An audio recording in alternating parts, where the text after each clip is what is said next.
सो आज का टॉपिक ले रहे हैं कंबाइंड रोटेशन एंड ट्रांसलेशन, मतलब रोटेशनल मोशन और ट्रांसलेशनल मोशन दोनों को कंबाइन करेंगे, ठीक है।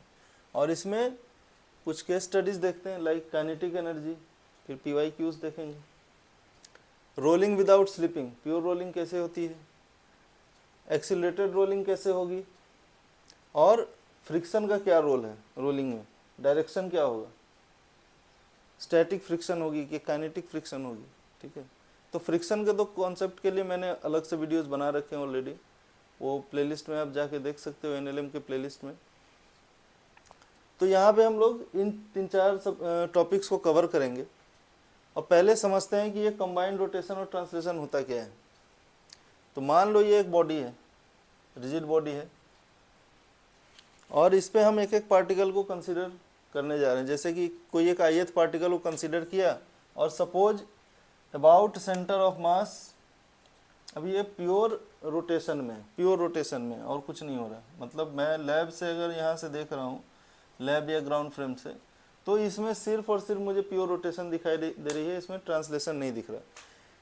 तो यहाँ पे मैं अगर सेंटर ऑफ मास से इस पार्टिकल को देखूँ तो इसके पास क्या होगी, हमारे इस पार्टिकल के पास टेंजेंशियल वेलोसिटी होगी, जिसको मैंने लिख दिया VI रेस्पेक्ट टू CM, ठीक है। अच्छा, यहाँ तक तो प्योर रोटेशन का केस था। अब इसी को अगर मैं ट्रांसलेट भी कराने लगूँ, मतलब सेंटर ऑफ मास आगे मूव करने लगे इस लैब फ्रेम के रेफरेंस में, तो ये मूव करने लगेगा। तो अब क्या होगा, यहाँ पे अगर इनिशियली सिर्फ रोटेशन के केस में रिलेटिव मोशन देखें हम इस पार्टिकल का विथ रिस्पेक्ट टू लैब, तो हमारा जो VI था विथ रिस्पेक्ट टू लैब वो क्या था, VCM प्लस VI CM, ये CM लैब के रिस्पेक्ट में, ठीक है। तो अगर इसमें ट्रांसलेशन भी हो जाए तो VI हमारी क्या हो जाएगी, यही रहेगी हमारी VI लैब। और इनिशियली जब ट्रांसलेशन मोशन नहीं था, तो यानी कि हमारा ये VCM लैब 0, इनिशियली क्या था, सिर्फ प्योर रोटेशन के केस में VI लैब जो था वो VCM लैब VICM के बराबर था, क्योंकि VCM तो 0 हो जा रहा है उस समय, VCM लैब है इस समय 0, वो मूव कर नहीं रहा है। और जब ट्रांसलेशन में भी आ गया तो कंबाइंड में के केस में क्या हो गया हमारा, कंबाइंड के केस में ये वाला VCM लैब प्लस दिस हो गया। अच्छा, तो अब बॉडी के पास जरा हम देखें तो टोटल उसकी वेलोसिटी कितनी हो गई है, VI लैब के बराबर हो गई है। यानी कि अगर मैं काइनेटिक एनर्जी को कंसिडर करूं बॉडी के, तो कितनी हो जाएगी, हाफ M और VI लैब का डॉट प्रोडक्ट,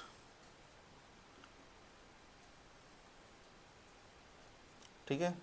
तो M मान लो ये ith पार्टिकल का काइनेटिक एनर्जी ith पार्टिकल का, तो ith पार्टिकल का KI जो है मेरा वो हो गया ये MI इंटू VI लैब की जगह अगर मैं सीधा रख दूँ उस चीज़ को VCM, और मैं ऐसे VI लिख दे रहा हूँ उसकी जगह, बार बार कौन सा इतना लिखने दे, प्लस VI डॉट VCM, यहाँ पे I जो है सो CM के रेस्पेक्ट में और VCM जो है सो लैब के रेस्पेक्ट में, ठीक है। तो हाफ MI, जल्दी करते हैं थोड़ा इसको, VCM में आ गया VCM स्क्वायर डॉट प्रोडक्ट उसका सीधा VI का भी डॉट प्रोडक्ट VI स्क्वायर। अच्छा, VI और CM वाले में केस में क्या होगा, VCM एंड VCMI, इनका डॉट प्रोडक्ट अभी रखते हैं।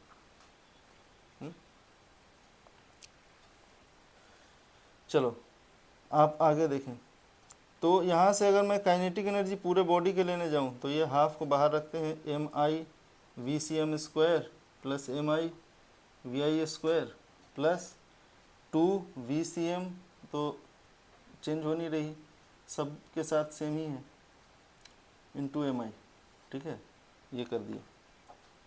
अच्छा, half MI VCM square plus ये सिग्मा लगाते जा रहे हैं, हम सब में सिग्मा लगाते जा रहे हैं, क्लियर। अच्छा, अब चला इस टर्म को पहले देखें। इस टर्म में हम क्या करते हैं, इस टर्म को सीधा बाहर निकालते हैं पहले। Sigma 2 VCM sigma VI MI, ठीक है। अगर मैं इसको m से डिवाइड करके m से मल्टीप्लाई कर दूं तो क्या हो गई, velocity of centre of mass, और किसके रेस्पेक्ट में, तो सेंटर ऑफ मास, क्योंकि VI क्या है यहाँ पे, सेंटर ऑफ मास के रेस्पेक्ट में, मतलब मेरी ही वेलोसिटी मेरे रेस्पेक्ट में, यानी कि सेंटर ऑफ मास की वेलोसिटी सेंटर ऑफ मास के रेस्पेक्ट में। तो ये टर्म हो गया 0, तो इस टर्म को काट दो। राइट, अब आते हैं इस पे MI VI CM। तो यहाँ पे तो VI VCM जो है वो बाहर हो गया, सिग्मा MI मतलब कैपिटल M हो गया। अच्छा, सिग्मा MI हो गया, सिग्मा MI क्या हो गया, कैपिटल M, पूरे मास जो बॉडी की है, और सिग्मा MI VI स्क्वायर में, ठीक है।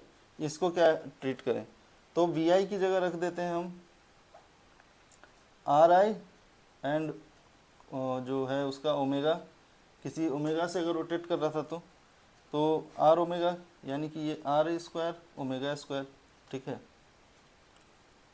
हाफ VCM स्क्वायर प्लस ये हो गया हमारा omega square sigma MI RI square, ये होती है मोमेंट ऑफ इनर्शिया, यानी कि हमारी हो गई हाफ MVCM स्क्वायर, और ये हो गया यहाँ पे हाफ ICM ओमेगा स्क्वायर, मतलब ये मोमेंट ऑफ इनर्शिया किसके रेस्पेक्ट में, तो सेंटर ऑफ मास, मतलब हमारा जो एक्सिस है सेंटर ऑफ मास से पास करना चाहिए perpendicular to the plane.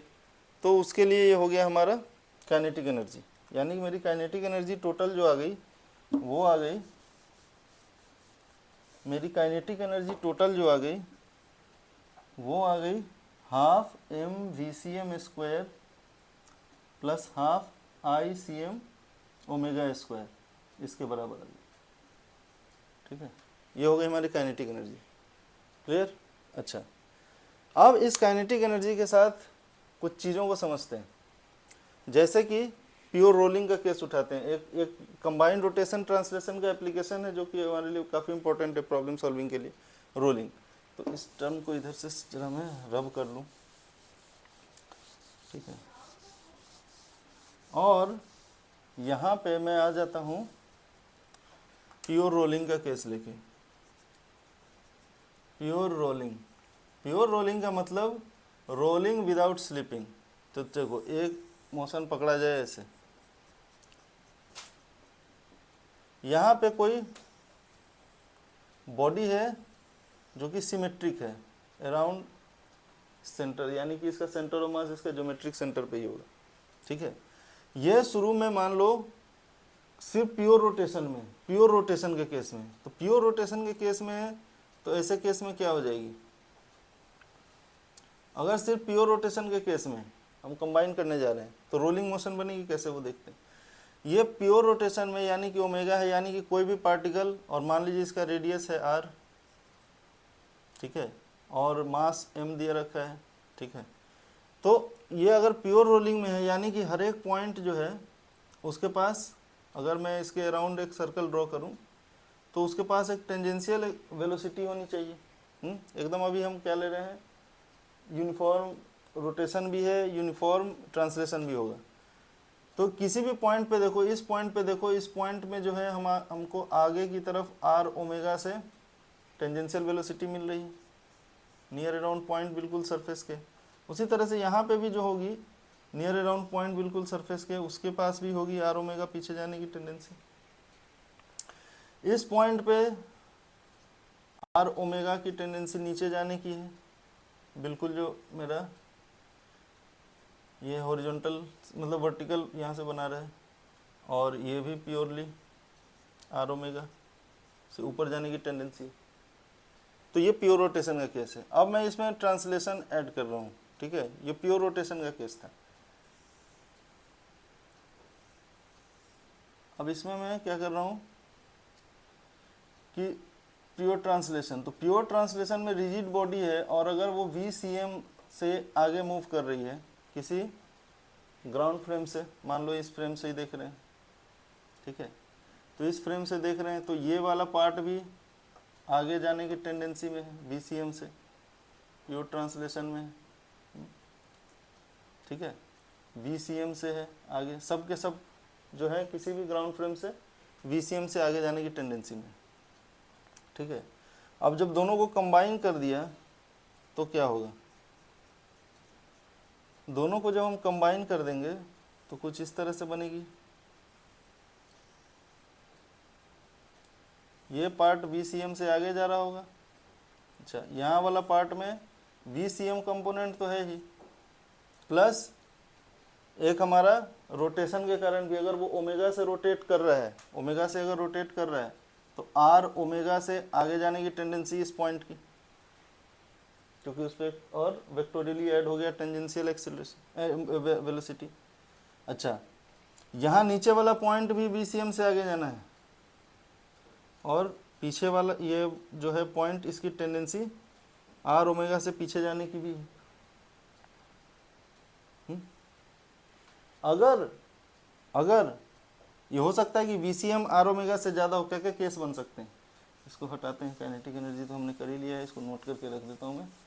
Kinetic energy जो है, काइनेटिक एनर्जी जो हमारी आई half mVCM square plus half ICM into omega square, ये तो एक क्वेश्चन है। अब यहाँ पे केस क्या क्या बन सकते हैं, केस 1 हो सकता है कि हमारी VCM जो है सो R ओमेगा से ज़्यादा हो जाए, केस 2 बन सकता है VCM जो है सो R ओमेगा से लेस हो जाए, और केस 3 बन सकता है जो VCM जो है सो R ओमेगा के बराबर हो जाए। अगर VCM R ओमेगा के बराबर हो जाता है, अगर VCM R ओमेगा के बराबर हो जाता है, केस 3 को पहले पकड़ते हैं, तो ऐसे केस में क्या होगा, ये जो पॉइंट है इसके रिस्पेक्ट में इसकी वेलोसिटी क्या हो जाएगी, इसके रिस्पेक्ट में यहाँ वेलोसिटी पीछे थी R ओमेगा, यहाँ थी VCM आगे, तो अब इसके रिस्पेक्ट में इसकी ओवरऑल जो वेलोसिटी होगी वेक्टोरियली ऐड कर दें तो क्या हो गई, VCM minus R omega should be equal to 0, क्योंकि दोनों बराबर हो गए, मतलब दोनों बराबर हैं, यानी कि अगर VCM R ओमेगा के बराबर है तो ये कंपोनेंट बिल्कुल 0 हो जाएगा, यानी कि यहाँ पे जो रिजल्टेंट वेलोसिटी थी V रिजल्टेंट वो 0 हो गई, यानी कि इंस्टेंटली, मतलब इंस्टेंटेनियसली, मतलब किसी भी इंस्टेंट पे जो P पॉइंट और Q पॉइंट के बीच में रिलेटिव मोशन नहीं होगी, किसी भी इंस्टेंट पे, जब भी हम इंस्टेंट पे देख रहे हैं तो अगर VCM R ओमेगा के बराबर हो जाता है तो यहाँ पे मोशन रिलेटिव मोशन नहीं है, ठीक है।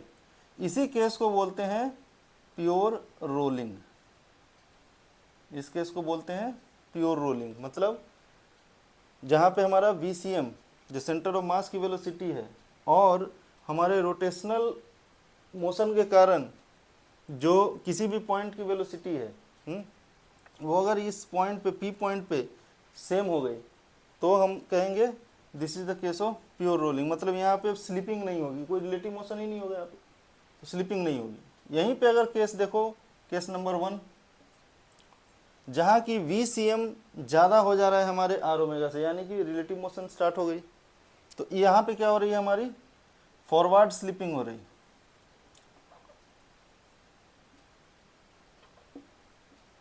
केस 1 फॉरवर्ड स्लिपिंग हो रही है।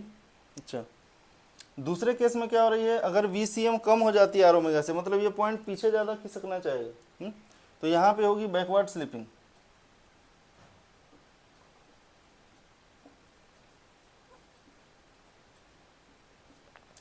जैसे कि एग्जांपल लेते हैं फॉरवर्ड स्लिपिंग का, मान लो ब्रेक अप्लाई किया, ब्रेक अप्लाई किया तो क्या हो गया, रोटेशन को सीज कर दिया, ऑलमोस्ट ब्रेक अप्लाई करने पे रोटेशन को हम कम कर दे रहे हैं। रोटेशन जब कम हो जा रही है तो हमारी जो है सो जो यहाँ पे है कॉन्टैक्ट पॉइंट पे, यहाँ पे VCM ज़्यादा हो गई R ओमेगा से, VCM R ओमेगा से बढ़ गई, ठीक है, तो VCM R ओमेगा से हमारी बढ़ने लग गई है, यानी कि ये हमारा कौन सा केस हो गया, फॉरवर्ड स्लिप।